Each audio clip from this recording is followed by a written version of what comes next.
جس کے گھر میں کبھی لڑائی جھگڑا جادو جنات بیماریاں تکلیفیں ناکامیاں نہ جاتی ہوں عاجز آ گیا ہو صرف 5 اللہ کے نام پڑھے اور تعداد کتنی پڑھنی ہے اس کی تعداد بھی بتاتا ہوں جو بندہ صرف 7 بار کتنی بار یا 70 بار یا بے شمار اس کو پڑھے گا اس کی دکان بندی ہوئی ہے سوچ لینا ذرا اس کا گھر بندہ ہوا ہے اس کی زندگی میں بندش ہے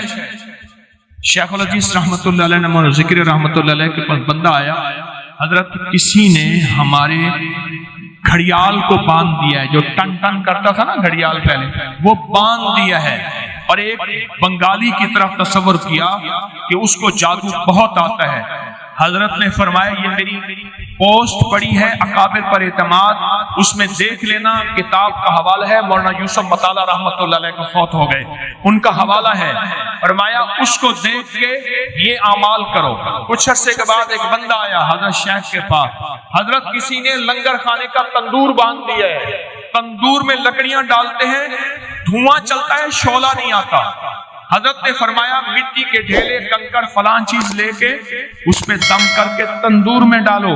تندور کھل گیا اس لیے کہتا ہوں اپنے بڑوں کو پڑھیں اپنے بڑوں کو پڑھیں ہمارے بڑوں نے ہمیں زندگی کی بہت ساری راہیں دی ہیں ان راہوں کی وجہ سے ہم بڑے بڑے شرک اور بدعت اور غیر اللہ سے بچ جائیں گے جس کی ایک دکان بندی ہوئی ہو جس کا گھر بندہ ہوا ہو اور کہتا ہے نیا گھر لیا ہے پر سکون نہیں پرانا گھر ہے اس کمرے سے کوئی آوازیں آتی ہیں یا یہاں سے کچھ ہوتا ہے یا میرے بچے ڈر جاتے ہیں یا گھر میں بے سکونی ہے گھر میں میاں آتا ہے تو لڑائی کا طوفان بیوی آتی ہے تو جھگڑے کا طوفان بچے آپس میں الجھتے ہیں ایک دوسرے کو کاٹ کھانے کو دوڑتے ہیں زندگی میں چین ختم ہو گیا یا کسی نے مجھ پہ وار کر دیا یا کوئی جادو جنات کسی نے بھیجا یا میرے اوپر جادو جنات کی بندشوں کی انتہا ہو گئی اسے کہہ دیں چپ کر کے نا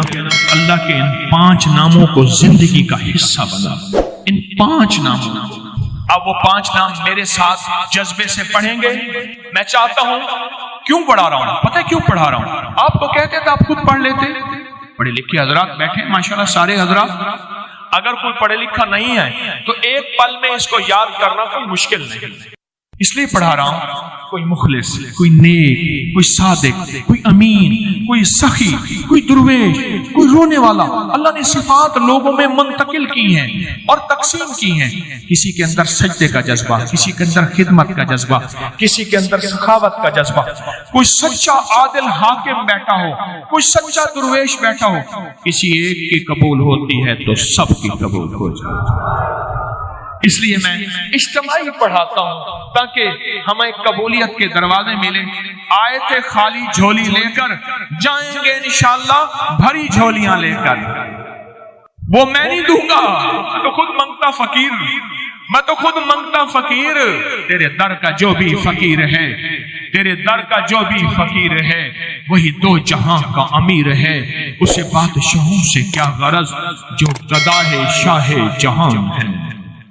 اس لیے میں کہتا ہوں اپنے گھر میں اگر بندش ہے مشکل ہے مسائل ہیں پریشانیاں ہیں ناکامیاں ہیں حالات کی سختیاں اور تلخیاں ہیں آپ کی فیکٹری میں نظر بد ہے آپ کو نظر بہت لگتی ہے آپ کے بچوں کو سب کا تصور کر لیں کر لیا میں کہتا ہوں عجیب چیز ہے بہت عجیب چیز آئیں پھر گھر کا تصور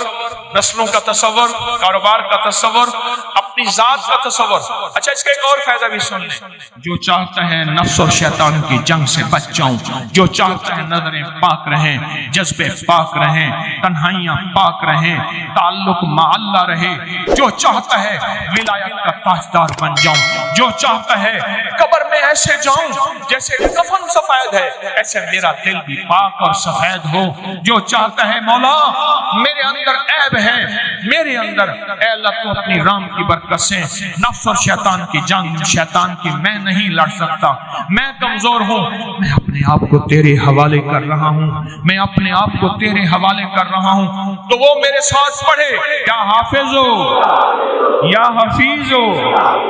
یا رقیب ہو،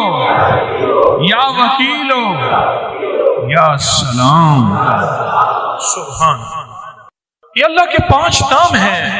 ایسی جناتی شیطانی چیزوں کی چکر۔ یہاں تک کہا کہ ایک بندہ مجھے ملا، خاص طور پہ یہ خواتین جو ہے نا، یہ بہت پاگل ہو کے دیوانہ ہو کے پڑھتی ہیں۔ وہ مائی اللہ کی نیک بندی تھی، اس کے گھر میں کوئی جنات، جادو، پریشانیاں، مسائل، اس نے جو اس کو سانسوں میں پڑھنا شروع کیا، دن رات ایک کر دیا، لمحہ لمحہ ایک کر دیا، کسی چیز کا انتظار نہیں کیا، بس ہر حالت میں پڑھا۔ کہا جنات سامنے آئے، کسی چیز نے ان کو رسوں سے، زنجیروں سے باندھا ہوا ہے، اور وہ کہتے ہیں تجھے اللہ کا واسطہ دیتے ہیں یہ نہ پڑھ، یہ نہ پڑھ۔ میں نے کہا تم ان کو اللہ کا واسطہ دو کہ ہم یہ پڑھیں گے۔ سورہ فاتحہ 40 بار پڑھے یا ایک بار پڑھے، اول آخر 3 دفعہ درود پاک کے ساتھ۔ سرکار کا فرمان ہے، فرمایا جو سارے قرآن میں ہے وہ سورۃ فاتحہ، سارے قرآن کی زیر زبر سورت، قرآن کی 114، قرآن کے رکوع، قرآن کی منزلیں، قرآن کی آیات، جو سارے قرآن میں ہے وہ کس میں ہے؟ اور جاؤ جو ساری سورۃ فاتحہ میں ہے وہ ایاک نعبد و ایاک نستعین۔ اور ایاک نعبد و ایاک نستعین کا معنی کیا ہے؟ مولا بندہ تیرا، غلام تیرا، بندہ تیرا، غلام تیرا، مجبور تیرا، ماتحت تیرا، پھر در کسی اور کا، پھر اپنے در سے نہ ہٹا، مولا مجھے در در کا غلام نہ بنا، تیرے در کا جو بھی فقیر ہے وہی 2 جہاں کا امیر ہے، اسے بادشاہوں سے کیا غرض جو گدا ہے شاہ جہان ہے۔ مولا پھر اپنے در کا غلام بنا۔ ایاک نعبد، آپ نے ایک بار سورۃ فاتحہ پڑھیں، صبح جب بھی اٹھے سورۃ فاتحہ پڑھ لیں۔ سورۃ فاتحہ کو ایاک نعبد و ایاک نستعین سے آگے نہیں پڑھنا، یہ غور طلب بات ہے، بس یہاں تک پڑھنا۔ اس کے بعد سارا دن وضو بے وضو، لمحہ با لمحہ، ساتھ با ساتھ، ہر حالت میں ایاک نعبد و ایاک نستعین کو دہرانا ہے، پڑھنا ہے۔ اپنے مقصد، اپنی مشکل، اپنی پریشانی، اپنی ناکامی، حالات کی سختیاں، تلخیاں، کوئی بھی زندگی کا مسئلہ ہے، آپ نے ایاک نعبد و ایاک نستعین کو پڑھنا بھی ہے، دہرانا بھی ہے اور کرنا بھی ہے۔ آئیں ہم بیٹھ کے، اگر آپ جذبے کے ساتھ باواز بلند، جذبے کے ساتھ باواز بلند، جذبے کے ساتھ باواز بلند میرے ساتھ پڑھیں گے، ایاک نعبد و ایاک نستعین۔ سخی کے دروازوں میں ایک دفعہ کھٹکھٹائیں، نہ کھولے، پھر کھٹکھٹائیں، نہ کھولے، پھر آخر کار سخی کہے گا دیکھو تو صحیح کون مجبور بے بس ہے جو بار بار میرا دروازہ کھٹکھٹا رہا ہے۔ یہ سخی کے دروازے کو دستک دینا ہے، سخی کے دروازے کو آوازیں دینا ہے، سخی کے دروازے کو، اور سخی کو فریادیں کرنا ہے۔ اور وہ شہنشاہ سخی ہے جو پل میں سنتا ہے، ایک پل میں راضی ہو جاتا ہے، ایک پل میں ناراضیاں ختم کر دیتا ہے۔ میں دنیا کے سب سے بڑا مجرم، دنیا کا سب سے بڑا، میرے پاس ایک صاحب ہے، شراب پی پی کے نا اس کے ہونٹ یہ جلے ہوئے تھے، ہونٹ نا بعض نا سگریٹ اتنا پیتے ہیں ہونٹوں پہ، یہاں آپ نے دیکھا ہوگا نشان پڑ جاتے ہیں، آپ نے دیکھا ہوگا، اس کے شراب پی پی کے ہونٹ جلے ہوئے تھے۔ میرے پاس آیا، کہا میری بخشش ہو سکتی ہے؟ کیوں کیا ہے؟ کہنے لگا زندگی شرابوں میں گزری ہے، شراب کے علاوہ جو بھی شراب کے ساتھ ہے اسی میں گزری ہے، بخشش ہو سکتی ہے؟ تو میں نے کہا میں نے بخشنا ہے، تجھے پتہ نہیں وہ کتنا بڑا کریم ہے۔ میں نے یہی آیت بتا دی، یہی عمل بتا دی، یہی آیت بتا دی، یہی عمل بتا دی، یہی عمل بتا دی۔ میں نے کچھ نہیں کھائی کوئی ایسی چیز، ہماری ایک دوا ہے 70 شفائیں، وہی کھائی، آپ کو اندر خود ہو سیدھا خود مقام بات ہے کہ کھایا کیا ہے، اور 70 شفائیں کھاتا ہوں نا تو کچھ غلط ٹھیک ہو جائے۔ میں نے کہا ایسے کرو، یہی عمل کرو۔ کہنے لگا نہیں زیادہ نہیں کر سکوں گا، میں کہا جتنا ہے کر لیں، لیکن اس نے زیادہ کیا۔ قدرت کا نظام دیکھے، کچھ عرصے بعد بیمار ہو گیا۔ اس وقت جب میرے پاس آیا تھا وہ 70 سے آگے بہت سارا نکل گیا تھا۔ بابا تھا، اپنے علاقے کا بڑا چودھری تھا، بہت بڑا چودھری تھا، قوم کا جٹ تھا، چودھری تھا، بڑا دبنگ آدمی تھا، بندوں کو سیدھا کروا دیتا تھا وغیرہ وغیرہ۔ بیمار ہو گیا، نشتر ہسپتال ملتان میں لے گئے، کئی دن وہاں داخل رہا اور یہ وظیفہ نہ چھوڑا۔ کہنے لگا مجھے مسجد میں لے چلے، میرا دل کہتا ہے مجھے مسجد میں لے چلے۔ مسجد میں گیا، نماز کا وقت نہیں تھا، محراب میں چلا گیا، محراب میں جا کے ایسے سجدے میں گر گیا اور سجدے میں گر کے زور زور سے پڑھنے لگا، ایاک نعبد و ایاک نستعین، ایاک نعبد۔ پھر اس کی آواز آہستہ آہستہ کم ہو گئی اور کچھ دیر کے بعد آواز ختم ہو گئی۔ دیکھا تو اللہ کی امانت اللہ کے پاس چلی گئی۔ میں نے ایاک نعبد و ایاک نستعین پڑھنے والوں کے خاتمہ ایمان پہ دیکھے۔ حضور کی بارگاہ میں ایک نابینا خدمت میں حاضر ہوئے، حضور کی بارگاہ میں ایک نابینا حاضر ہوئے اور اپنی بینائی کی شکایت کی۔ حضور نے فرمایا صبر کرو، دعا کرتا ہوں۔ اور کہنے لگے حضور کوئی ہاتھ پکڑنے والا نہیں ہے، ٹھوکریں کھاتا ہوں، آپ دعا فرما دیں یہ بینائی واپس آ جائے۔ اچھا، آپ نے فرمایا چلو ایسا کرو، وضو کرو اور یہ دعا پڑھو جو دعا میں نے دی ہے۔ میں نے کئی لوگوں کو بتایا جن کی بینائی ختم ہو گئی تھی، جن کی بینائی تھوڑی ہو گئی تھی، جن کی بینائی ختم ہو رہی تھی، جن کا آنکھوں کا نور ختم ہو گیا تھا۔ پھر میرا ایک وجدان تھا، اس وجدان پہ میں کامیاب ہوا۔ میرے دل میں ایک دفعہ ایک بات آئی، میں نے کہا دل کی روشنی جس کی ختم ہو جائے اس کے لیے بھی یہ نسخہ کام کرے گا۔ حکیم ہوں نا، حکیم ہم لوگ کیا کرتے ہیں، کہتے ہیں فلاں بیماری پہ نسخے نے کام کیا۔ یہ وظیفہ میں نے آقا کا فرمان سنا، حضور کا فرمان سنا۔ میرے حضور نے فرمایا آنکھیں نہیں ہیں، صبر کر لو۔ میں حضور ہاتھ پکڑنے والا کوئی نہیں، ٹھوکریں کھاتا ہوں، آپ کوئی عنایت فرما دیں۔ میرے حضور نے یہی نسخہ عنایت فرمایا، یہی وظیفہ، اور اس کی آنکھیں ٹھیک ہو گئے۔ میں نے کئی لوگوں کو دیا جن کے دل کی آنکھیں ختم ہو گئی تھیں، دل کی روشنی ختم ہو گئی تھی، دل کا نور ختم ہو گیا تھا۔ مجھے بے شمار نے بتایا کہ ان کا دل کا نور واپس آیا ہے اور دل کی روشنی واپس آئی ہے اور آنکھوں کا سرور واپس آیا ہے۔ اور اگلے لفظوں میں کیا کہوں، ان کے دل کو کشف شروع ہو گیا ہے اور دل کے اندر نور بھر گیا ہے اور دل کی روشنی ہے۔ جب آنکھیں اندھی ہوں تو ڈنڈے اور سانپ کا پتہ نہیں چلتا، جب آنکھیں اندھی ہوں گڑھے کا آگ کا پتہ نہیں چلتا، جب آنکھیں اندھی ہوں تو پھر آگے دشمن دوست کا پتہ نہیں چلتا۔ اس طرح جب دل کی آنکھیں اندھی ہوتی ہیں پھر یہ پتہ نہیں چلتا کہ میری آخرت برباد ہو رہی ہے یا خراب ہو رہی، اور مجھے اس میں خیر ہے یا شر ہے، اور میری شادیوں میں ہر وہ کام کر رہا جس میں کملی والے ناراض ہیں، اور غمیوں میں پھر جب آنکھیں اندھی ہوتی ہیں پھر شریکوں کو دیکھتا ہے، رشتہ داروں کو دیکھتا ہے، دوستوں کو دیکھتا ہے، دل کے شوق پورے کرتا ہے، پھر کملی والے کی نظر کو دیکھ کے حیا نہیں آتی۔ جب دل کی روشنی آ جاتی ہے پھر کملی والے کو دیکھتا ہے، حیا آ جاتی ہے،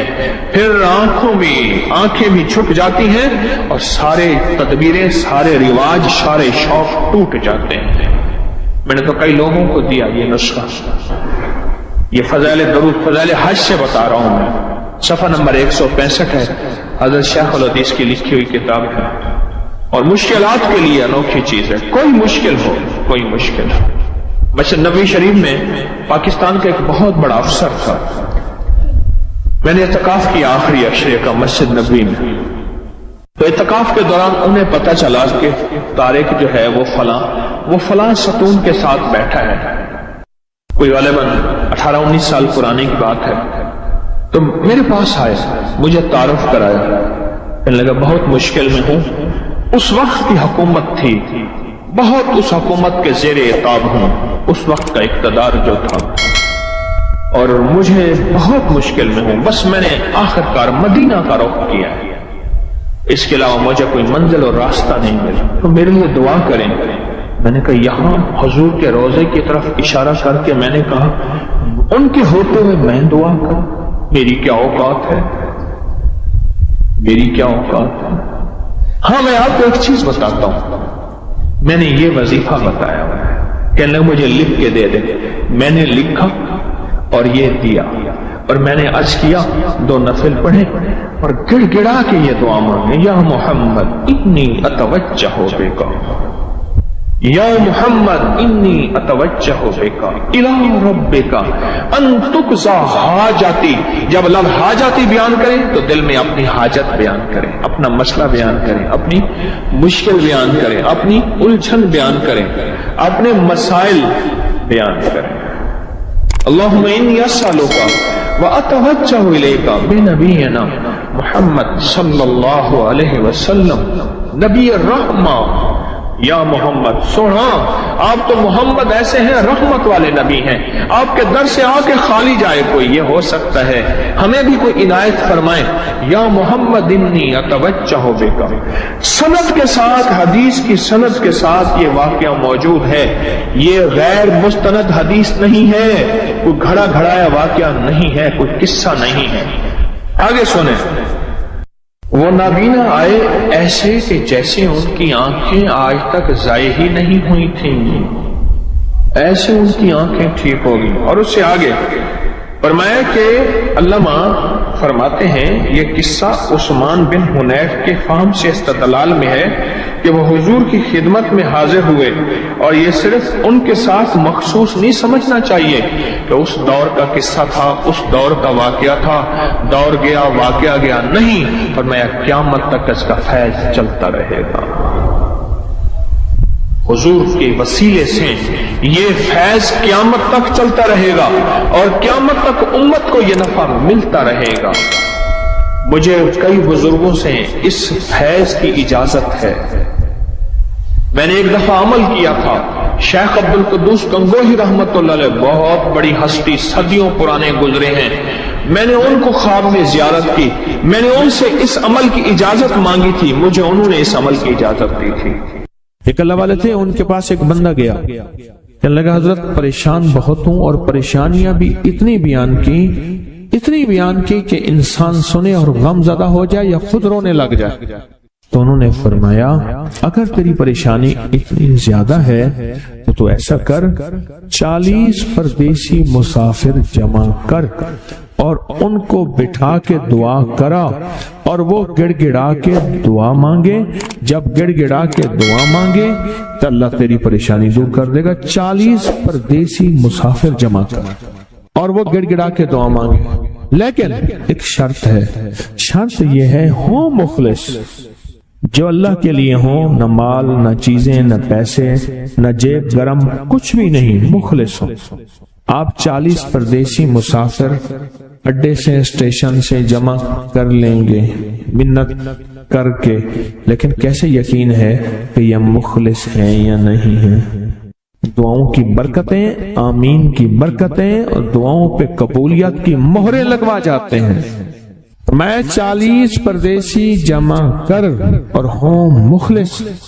پردیسی کے ساتھ اللہ کی مدد، پردیسی کے ساتھ اللہ کی رحمت، اور پردیسی کی دعا قبول، اور پردیسی کی دعا پہ فرشتوں کی آمین، اور پردیسی کی لغزشوں پہ اللہ کی درگزر، اللہ کا درگزر۔ میں کہ 40 جمع کر پردیسی اور ان کو بٹھا پر ہوں مخلص۔ آپ سوچیں آج ہم بیٹھ کے 40,000 دفعہ سورۃ قل ہو اللہ پڑھیں گے،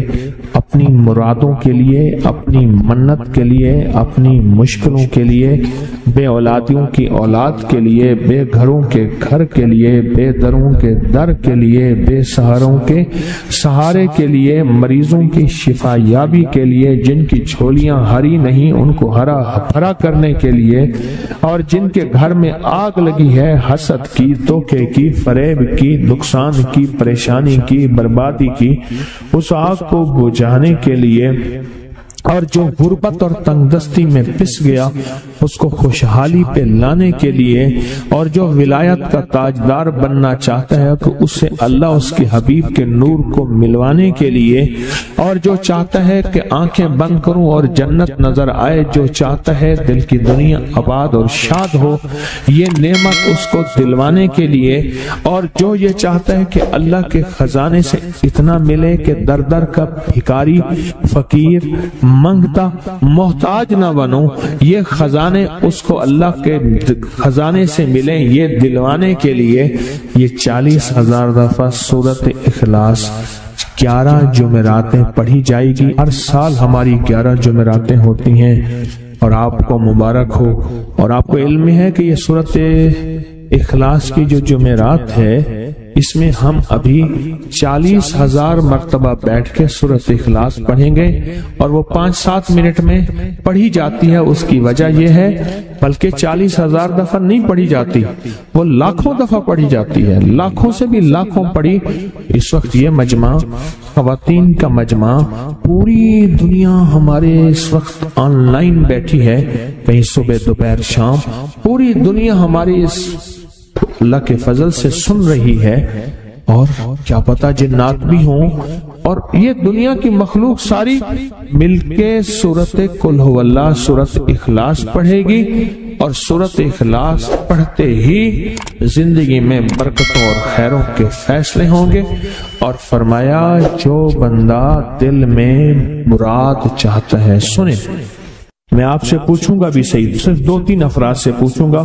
کہ پچھلے سال، ہر سال جو 11 جمعراتیں سورۃ اخلاص کی ہوتی ہیں، اس میں آپ کو کیا ملا؟ تب پوچھوں گا میں کہ جس کو کوئی مشکل ہو، پریشانی ہو، وہ مل بیٹھ کے 40,000 دفعہ سورۃ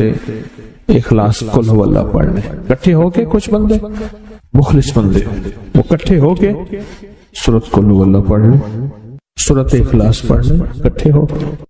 اور یہ بزرگوں کا صدیوں پرانا آزمودہ عمل ہے کہ جب تھک جانا،